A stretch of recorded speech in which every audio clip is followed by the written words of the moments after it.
unlike in Wellington. So good afternoon and welcome to our session on Intro to Investing, just part of our Money Bites series that we are doing for you as part of your Ngāi Tahu organisation. So for today,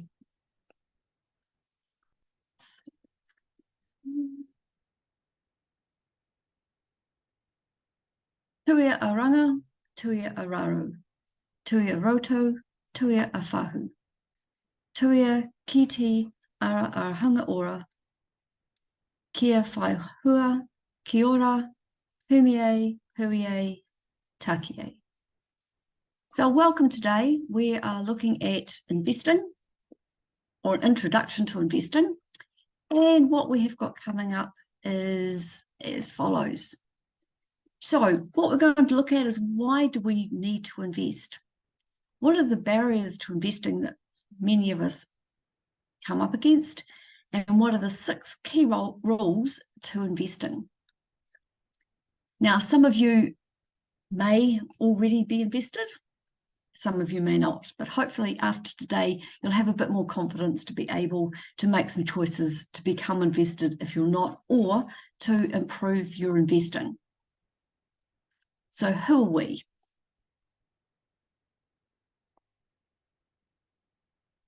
This session is brought to you by the Commission for Retirement, so Te Arahanga Ora Retirement Commission. We don't give you advice, but we are here to give you free, independent, impartial information about money and money matters. What we'll also do is show you some resources that are available to you and are free to help you in your education and to further your ability to manage your money for the future and to make better financial decisions. So Te Arahanga Ora Retirement Commission aims to empower people of Aotearoa on their journey to a better retirement and helping them understand money. So hopefully after today, you will find that the session will help you. So when it comes to investing, which of the following investments are you in?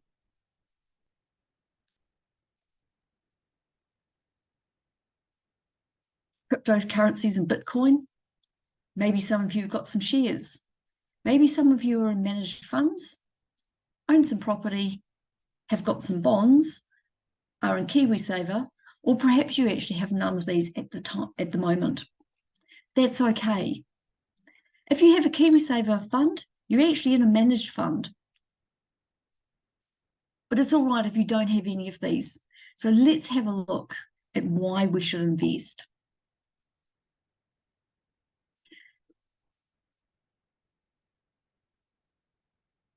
Investing, by its nature, is hopefully for us intends to outpace inflation. So when we put our money in the bank today, we can have the same spending power from it when we need to spend it in the future. The idea is to have your money working for you, and rather than you working for your money. It's to help us achieve our goals, be those short-term or long-term, and it contributes to us being in a better position to help with our fun, our aspirations, and to participate in our cultural responsibilities. So there are lots of good reasons to invest rather than just pop your money in a bank. So let's have a look. For most of us, what are the barriers to investing? Because many of us do have barriers to investing.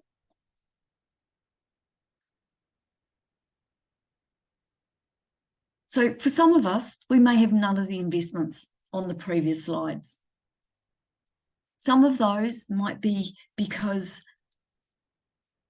our family whānau, the people that help us with money, have maybe been invested in the past and had a bad experience, and they've passed that knowledge on to us.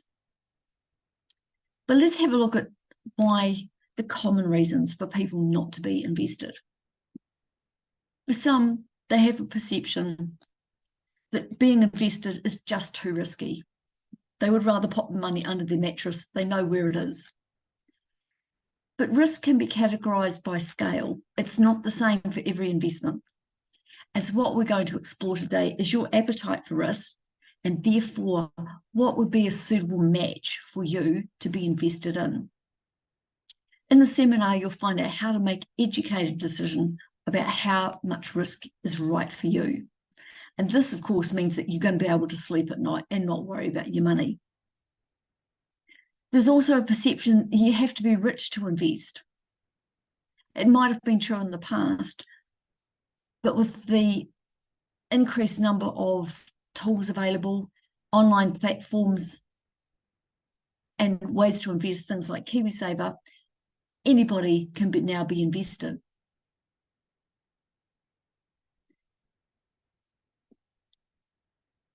Also, there's a perception that you have to lock your money away and you'll never be able to get at it. This isn't true.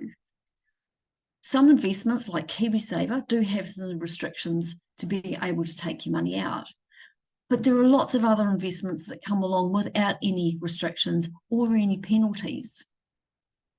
So some of them might be for a fixed period. So, for example, term deposits, a lot of people are familiar with. If you let it go till it's the end of its term, there's generally no penalties for removing or taking out part of your investment. But if you do need to get some of the money out, you can take some out. It's not locked in. It's not like you can never get to it. That being said, you want to make sure that the investment that you're looking at, you're putting in for the right period of time, because you don't want to risk the need to break something like a term deposit or take a penalty if you need to get the money out. So investing over a variety of items can actually remove this. You don't have to have all of your money invested in the same place. You may not want to dip into your investment, so you might want to have some of this in a place where it is harder to get to, but not impossible.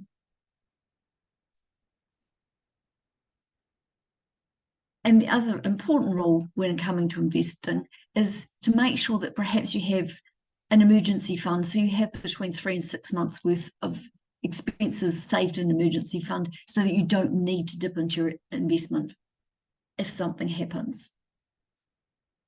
Another perception, which is incorrect, is that you need to be an expert. This is, again, not true nowadays. There are lots of people out there. We're really good at the things that we do, but there are people out there who are really good at investing. And you can put your money in an investment and let somebody else do the research and place your money where is best for you. But you just give them the guidelines as to what you want to be in. You don't need to be an individual share or pick out individual companies yourself. You can actually let somebody else do the research.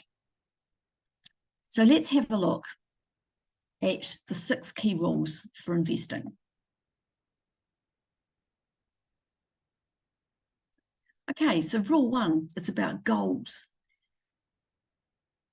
Goals will help you determine what length of time you need to put your investment in for, or what length of time you have where you don't need to be able to touch the money.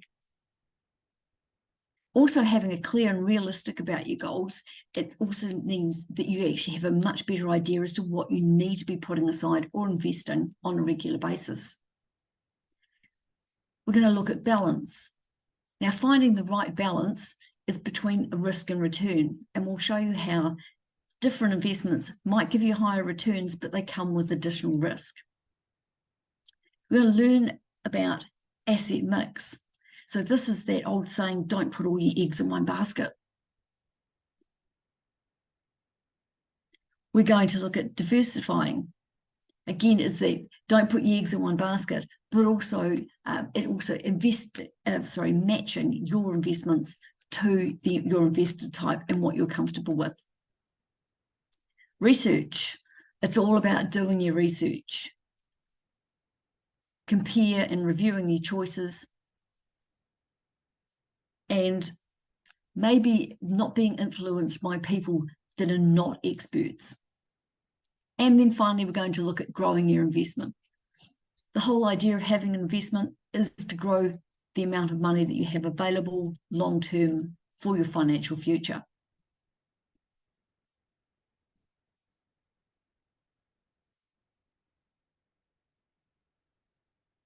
So if you're watching a recording of this, you might like to pause the recording at this point and have a think about what your goals are.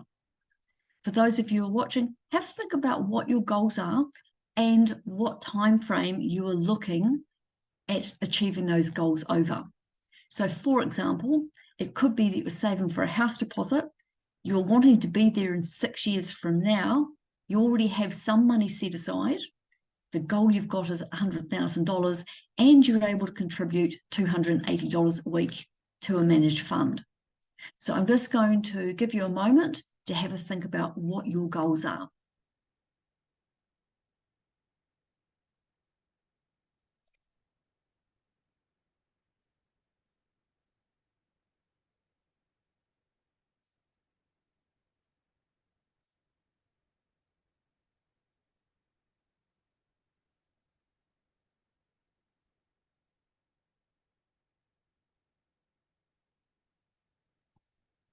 Okay, now we're going to have a look at balance.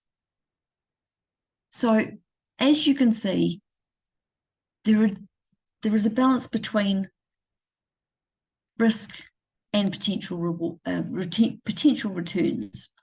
So if you've got your money in cash and it's sitting in the bank, it's very safe, but you're not going to get a high return for it. As we move up and invest in things like bonds, slightly riskier, not as convenient, not as easy to get your money out of, still very safe, but the returns are not as high. Property tends to be a more long-term investment. You can't, in New Zealand at the moment, you can't buy and sell properties freely without being taxed on them quite highly. So property has become a much longer term investment. For most people now, it is around 10 years before they'll be looking to see a return. That, of course, gives you the opportunity for the market to fluctuate, go up and down and go through its cycle. And then there are shares. Again, much higher risk, but a much higher potential of return over time. Now, it's really important to understand what your appetite for risk is. If you're in the wrong type of investment, you're possibly going to lose sleep. An example of this would have been when we went into COVID and the share market in New Zealand went down significantly. There were a lot of people who took their KiwiSaver funds and they transferred them out of growth options and put them into conservative funds. What they did was they locked in the losses that they'd made, and then they missed out when the market went up again. So it's very important to understand why you're investing, how long your time frame is. And sometimes it's easier to say, someone else is looking after it for me, don't look.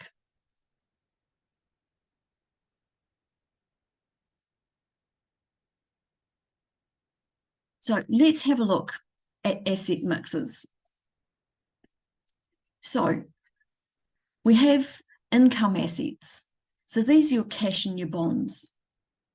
What these tend to do is provide or can provide a regular income, or for people who have the need for a regular income from their investment. Then you've got property and shares. These don't tend to provide a cash return on a regular basis and need to be held for a much longer period. So when you're thinking of what you need the money for and when you need it, during the life of your investment, these options may change for you. Now, in the KiwiSaver funds in particular, it's very clearly outlined the difference between the defence, conservative, balanced, growth, and aggressive funds. What the outlines are is that only so much of the investment can be held in things like growth assets. So if you're in a defensive fund in KiwiSaver, less than 10% of the fund, the total fund, can be held in things like shares. But if you're an aggressive fund, then up to the entire portfolio can be. And the other three are a mixture of those in between. Now, as you move from a defensive fund to an aggressive fund, you would expect higher returns, but you'd also expect greater volatility. This is where you need to be very comfortable with what you're investing in. So going forward, so what can we do with regards to asset mix? So in the Sorted site, there is an investment profiler in the sorted.org.nz site under the tools section. The investment profiler can help you decide what type of investment is best for you. So we're just going to go there, and I'm going to give you a quick little demonstration of how this would work. So on the site under tools, we've got the find an investment strategy that suits you best. So in here, if you go to the Get Started, which is the little button here, it will ask you a few questions. So what we're going to do today is just walk through some of the answers of the questions to give you an insight as to how the site works.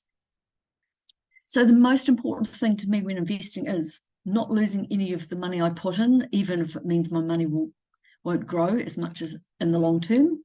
Almost certainly ending up with more money than I put in, despite some ups and downs along the way, or C, likely high returns over a long term, even if it means big ups and downs in some years.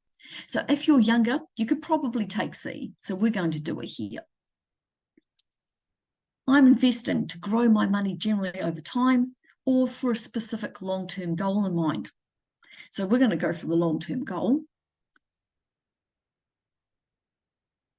I want to use the money I'm investing in the next, and because it's long-term, we're going to say 10 years. So this one is quite an interesting little question, and it will vary quite a bit between people. And that is, if I had $100,000 invested and I experienced a loss during a year, I would start feeling really uncomfortable when my balance fell too. And for a lot of us, it's $99,000. In this particular case, we're going to, for our fictional person, we're going to say 80. Currently, I have close to this amount of debt. So is my current debt worth more than I earn in a year? Is it worth less than I earn in a year? Or do I have no significant debt? So I'm going to say that, okay, my debt is more than I earn in a year. And if I were to choose my day-to-day income, I have some savings or insurance that would help. Savings or insurance to cover essential costs for several months, or no significant savings or insurance. I'm a young person, I'm going to go for no significance. And I see the security of my finances, job or business over the next 5 years as very good, satisfactory, or not very good. I'm going to say very good. So what this does is, once we've answered these questions, it gives you an idea of what sort of investor you would be. And it shows you on the graph what the results of this would be. So this result comes out with a growth investor, which is what you'd expect for a young person. But what you can do is, you can see it gives you a range of possibilities from the worst to the best. So what you can do is say, okay, well, actually, I'm not sure that I am a growth person. So you can tick or ask for another option. So if you say, well, no, I think I'm balanced, I want a little bit less risk, then what it will do is it'll give you a range of what sort of return you could expect from this fund. It gives you all of the options, so you can toggle your way through them just for your own information. And then what it will tell you is, below this, it will explain a little bit about the different funds. So a balanced fund is, this example, can achieve good returns over long term, needs minimal income. So this is for a person who needs minimal income from the investment to live on at the currently, and can tolerate some ups and downs in the value of their investment. So tell you what can an investor expect from this type of fund. So a time frame of of the investment to be 6 to 8 years, returns to be somewhere between -2 and +15, so an average of about 5.9 per year. And the chance of a loss in 1 year, you probably once in the next 3 years lose approximately 1.4%. So there is a chance that some of this investment will at one stage be worth less than what you put in.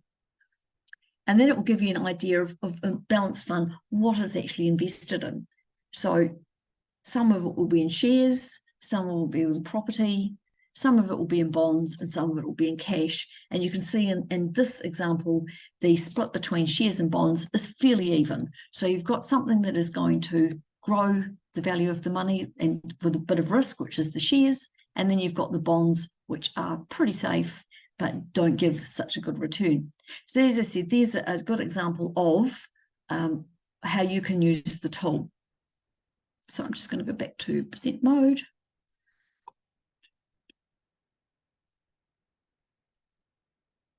Okay, so now we're going to look at diversity. So diversity means you can have some money in cash, some money in bonds, some money in property, and some money in shares. So you can have different investment types of assets, but you can also have different locations.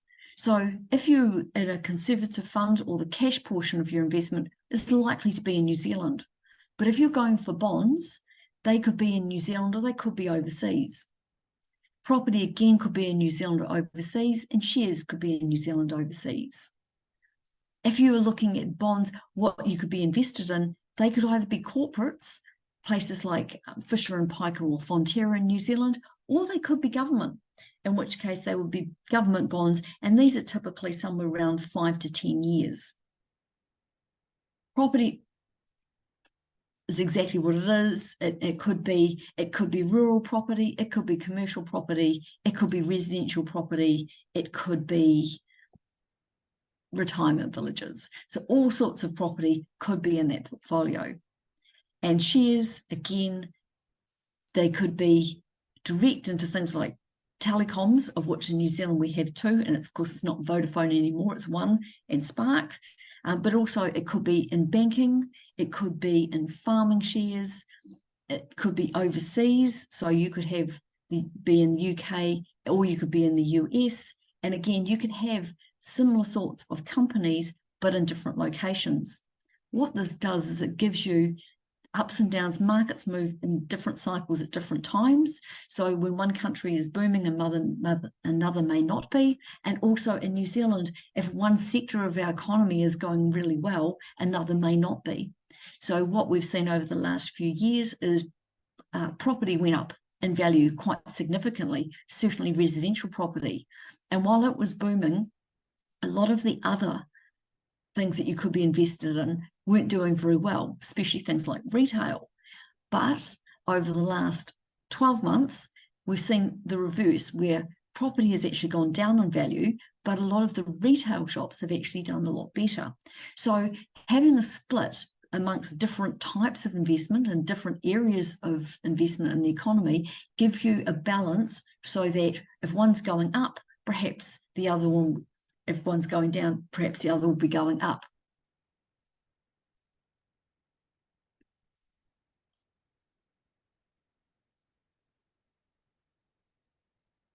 So next we have research. Now, how is it best to research investments and our goals? Well, we could listen to the guy that shines our shoes, who says buy shares now.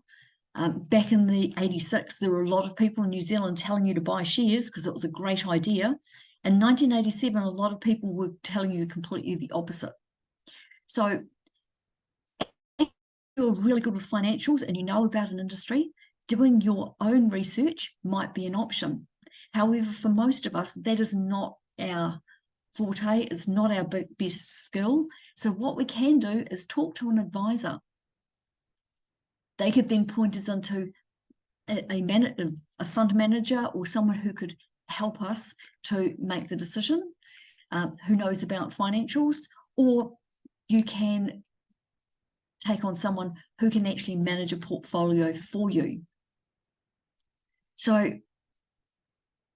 when it comes to talking to an advisor, do be aware of the vested interest that person may have in the decision you make about where you invest. So it does pay to check out a few, and also you may want to do a little bit of research yourself. So when you're looking at the company yourselves, you might want to consider, what does the company do? What markets are they in? Who's running the company and how long have they been there? Have those people had a successful financial past? Are they in the finance, or do they come under a Financial Markets Authority warning list? Because there is one. The person that you're speaking with, perhaps have they given you a list of their qualifications so that you know what how qualified they are? So how is the company being run? Has it been run in the past? And what are they looking to do going forward? Do they have independent directors? And how has the company performed in recent years? Is it steady over time? And what's their long-term plan? Are there any environmental factors to take into consideration? Recently, we would have seen there's companies in New Zealand who, because of global warming, have found that their operations have been adversely affected. Fishing would be one, where they found the water's gotten warmer and where they had located their farms isn't now suitable for what they were doing. It's always important to get the right advice. We recommend talking to at least 3 advisors before you choose one. It's really important that you find somebody you feel comfortable with and that you can relate to, ask questions of, and feel that they are taking you seriously, understand you, and understand what you are trying to achieve. There is a list of registered financial advisors, and they have to sign up to a code of conduct to say that they're acting on your best interests. They also need to disclose to you if they have any interest or any biases, so are they getting commission from the decision process that you are making? So there is a lot to do research, but what we can do is we can help you a little bit with that, and that is simply in the sorted site. There in the tool section, there is a bit about smart investing. In here,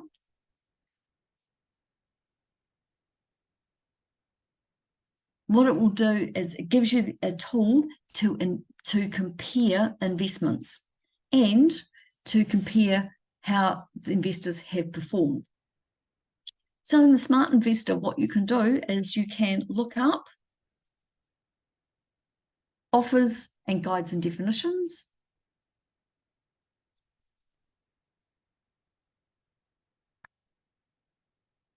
And then what you can do in here is it gives you a list of all of our KiwiSaver funds available in New Zealand.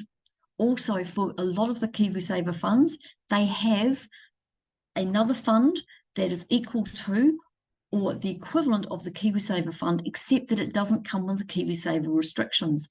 So there is no keeping your money in for the next or till you're 65 or meeting the other conditions to get your KiwiSaver funds out early.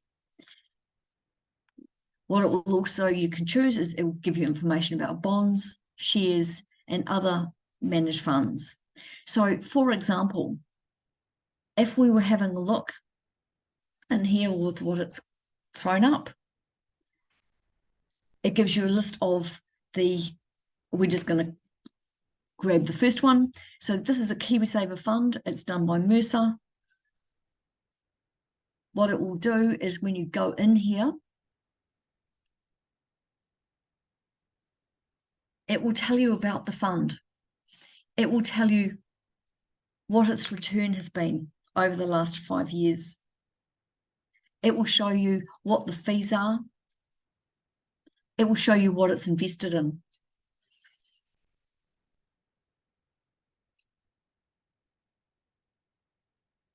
And if you drop down, it will give you a more expanded information about how this fund is performing and what it's been doing in the past. It will also give you information about the risks of this fund. It'll indicate to you whether it's high risk or low risk. The bigger the number, the higher the risk. And because this is a cash fund, it's very low risk. It will give you access to the documentation about the fund manager. If there's been any updates. It will also give you information about specifically what the fund is invested in, and if there's any other conflicts of interest or additional information that you need to know about the manager or the managers of the fund. So as you can see, for any one fund, it will give you a lot of information. Might be a little bit more than you want to read, but in actual fact, you can't have too much information. As I said, if you pick a manager, what happens is they will be able to do the research for you. Your research could be limited to picking the manager that is right for you.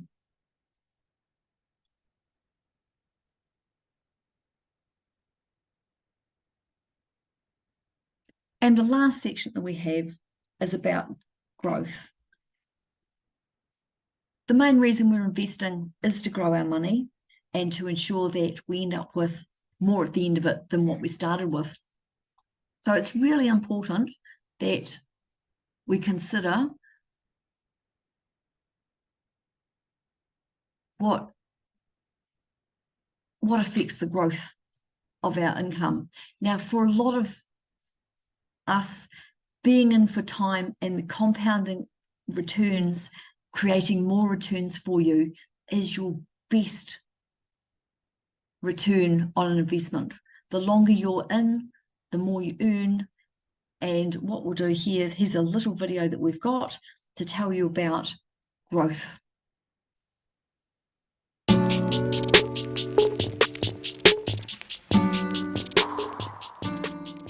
Kia ora. Have you ever wondered how compound interest really works? Let's take a look at the story of two friends and their saving and investing journeys. To demonstrate what their journeys will look like, we'll be using M&Ms in place of money to show how compound interest works. Both Anna and Paul are saving and investing for their future for the long term. They remain in the same aggressive fund for their whole investment journey. In this fund of mostly shares, their M&Ms compound at a rate of 5.5%, which takes into account fees, inflation and tax. Anna starts contributing 20 orange M&Ms each year at the age of 18. Paul is not interested in saving for his retirement yet. He has other plans to use his M&Ms and does not invest any. Over the first year, Anna's 20 M&Ms earns her 1 blue M&M in interest. The next year, Anna keeps contributing 20 orange M&Ms to her fund, but now she is starting to earn interest on her interest, the blue M&Ms. This is what compound interest is, interest earning its own interest. Paul continues to use his M&Ms in other ways. Anna is starting to see the benefits of starting early with saving and investing. Tero pai, Anna. Anna continues to invest until she's 41. She has now gained 523 blue M&Ms in compound interest after putting in 480 orange M&Ms over the past 24 years. She decides to stop contributing and let compound interest continue to do the work for her. Paul starts contributing 20 orange M&Ms each year. Has he started early enough? At the age 43, Paul and Anna are both receiving compound interest. Paul continues contributing as Anna sits back and watches her M&Ms grow. Paul is not too happy with his pool of M&Ms as he compares it to Anna's. Anna looks over to see Paul's jar and feels a bit bad for him that he didn't have the knowledge to start investing early. By age 65, Paul contributed 480 orange M&Ms over 24 years, the exact same amount that Anna contributed earlier. Yet Paul earned 523 blue M&Ms in compound interest, and Anna earned a whopping 3,146 blue M&Ms in compound interest. That's a big difference. Paul and Anna contributed the exact number of orange M&Ms, yet over time, Anna's M&Ms kept rising. This is the beauty of time when it comes to compound interest. Well, there you have it. The secret to compound interest is time. So if you can, why not think about saving and investing early and make the most of compound interest? It's not too late to start now. Kia ora.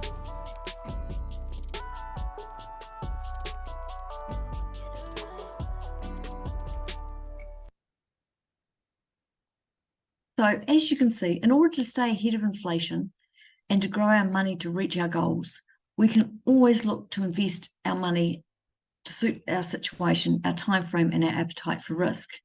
But the compounding interest is a great way to take where time is money to help us keep ahead of inflation. It means that in years where we've got high inflation, we don't need to increase our savings because the compounding interest is increasing the amount that's going into our funds or into our investment for us. It's very good to think of the rule of thumb as a little bit over a long period. So as you can see in this calculation in the example, the $100,000 that she saved, or in this particular, the 480 M&Ms, she basically had the same spending power of those M&Ms at the end of her when she retired than what she had at the time she put the money away.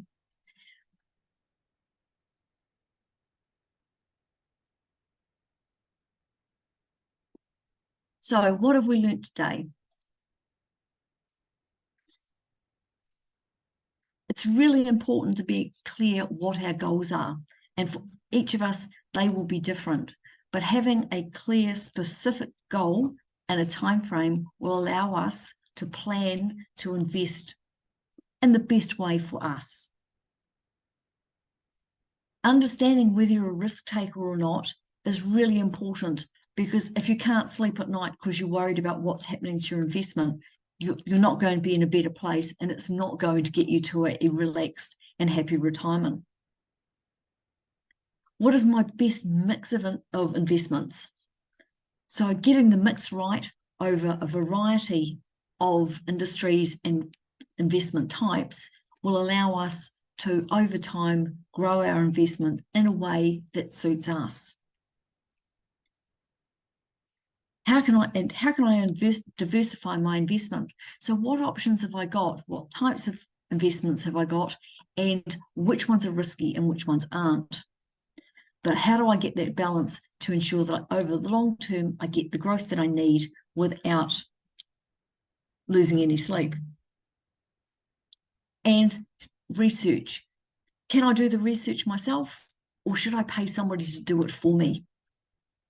If you have a look at the tool on Sorted with regards to the KiwiSaver and the managed funds, you will find that in some cases, these returns that we show you are after tax and after the fees.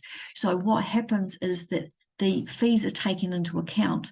High fees don't necessarily guarantee high returns, but low fees don't also mean that you're going to end up with a low return. So it is a good idea to consider how important the fees are to you, because you might find that paying a bit more in fees becomes a better option for you because you're paying for the qualifications and the skills of the fund manager.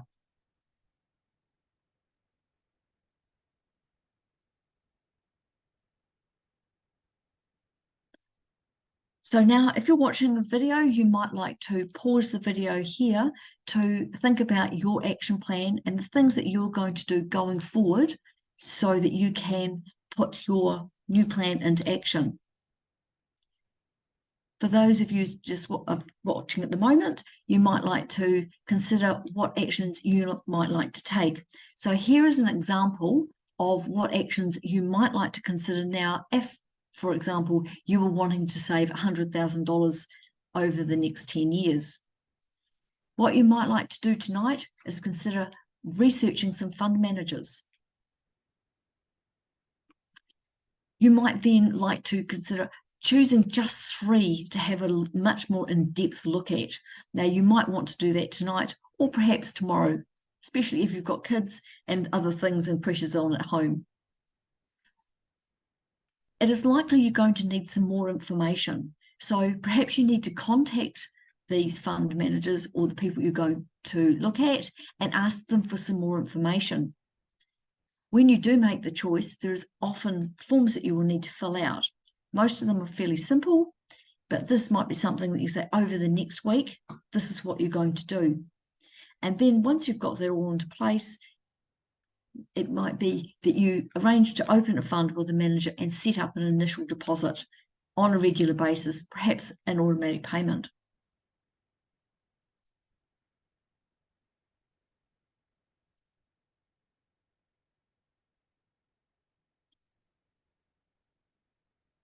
So what will you do now? Hopefully you've been inspired by this very short webinar to consider and think about what your goals are and your investing for the future. Even if you don't have investments now and hadn't thought about it before, now's always a great place to start. The fact that you have given your time to watch the video shows that you've made a commitment already to yourself to improve your financial position and future. And for that, I congratulate you for making the effort to do so. So now that you've done this, take the opportunity to make a plan for going forward. In the workbooks we've sent, there are, as I said, there's an action plan there. Filling it out and popping it down on paper is a great place to start, because putting it down on paper means that you can pop it on the fridge to remind you, or perhaps talk to your whānau and get their buy-in so that everybody knows what you're saving for. It may not be for a home, it might be for a holiday, it might be for a car, it might be for a wedding. Whatever it is, it's always easier if you've got support, and have a talk to your whānau so that you can, with their help, also achieve your goals.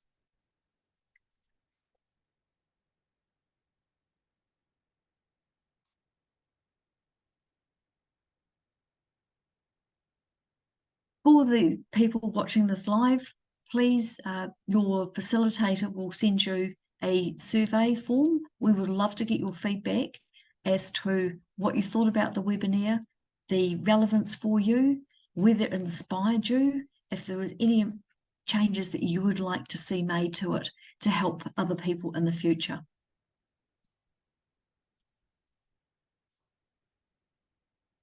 And finally, I would just like to say kia ora. Thank you for your time. Thank you for listening. I wish you all a very successful financial future, and do hope that you will be able to use the tools in the Sorted site to assist you to do this. So thank you for coming today, and congratulations for taking the first step to a successful financial future.